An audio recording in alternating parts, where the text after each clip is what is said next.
মধ্যপ্রাচ্যে আগুন জ্বলছে, আর সেই আগুনের কেন্দ্রবিন্দুতে এখন দাঁড়িয়ে আছে ইরান। প্রশ্ন হচ্ছে, এই যুদ্ধ কি শুধু দুই দেশের নাকি পুরো বিশ্বের? চলুন জেনে নিই।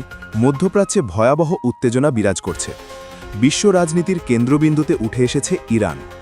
মূল সংঘাত শুরু হয় ইসরায়েল এবং ইরানের মধ্যে দীর্ঘদিনের শত্রুতার কারণে। ইসরায়েল বরাবরই অভিযোগ করে আসছে, ইরানের পারমাণবিক কর্মসূচি তাদের নিরাপত্তার জন্য বড় হুমকি।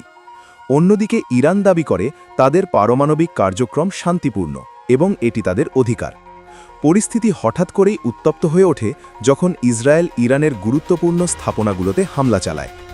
এর জবাবে ইরানও শক্ত প্রতিক্রিয়া দেখায়। ক্ষেপণাস্ত্র ও ড্রোন হামলার মাধ্যমে পাল্টা আঘাত হানে। এই সংঘাতে সরাসরি জড়িয়ে পড়ে ইউনাইটেড স্টেটস। যুক্তরাষ্ট্র ইসরায়েলের ঘনিষ্ঠ মিত্র হওয়ায় তারা সামরিক ও কৌশলগতভাবে সমর্থন দিচ্ছে। ফলে যুদ্ধের পরিধি আরও বিস্তৃত হয়ে পড়ে। শুধু তাই নয়, ইরানের মিত্র সংগঠন হেজবোলা, যা লেবানন ভিত্তিক একটি শক্তিশালী সশস্ত্র গোষ্ঠী, তারাও ইসরায়েলের বিরুদ্ধে হামলা চালাচ্ছে। এর ফলে সীমান্ত জুড়ে গোলাবর্ষণ ও উত্তেজনা বৃদ্ধি পাচ্ছে।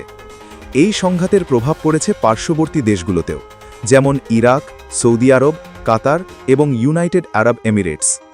এই দেশগুলোর অনেক জায়গায় সামরিক সতর্কতা জারি করা হয়েছে, কারণ যুদ্ধ যদি আরও বিস্তৃত হয় তাহলে পুরো মধ্যপ্রাচ্য জুড়ে বড় ধরনের অস্থিতিশীলতা দেখা দিতে পারে। বিশ্লেষকরা বলছেন, এই সংঘাত যদি দ্রুত কূটনৈতিক আলোচনার মাধ্যমে সমাধান না হয় তাহলে এটি একটি বৃহৎ আঞ্চলিক যুদ্ধে রূপ নিতে পারে। বিশ্ববাজারে তেলের দাম বৃদ্ধি, অর্থনৈতিক অস্থিরতা এবং মানবিক সংকটও দেখা দিতে পারে। এখন পুরো বিশ্ব তাকিয়ে আছে, শান্তি নাকি আরও বড় সংঘাত, কূটনীতি নাকি যুদ্ধ? মধ্যপ্রাচ্যের এই উত্তপ্ত পরিস্থিতি বিশ্ব রাজনীতির ভবিষ্যৎ নির্ধারণ করতে পারে। ভালো লাগলে অবশ্যই শেয়ার ও ফলো করে পাশে থাকুন।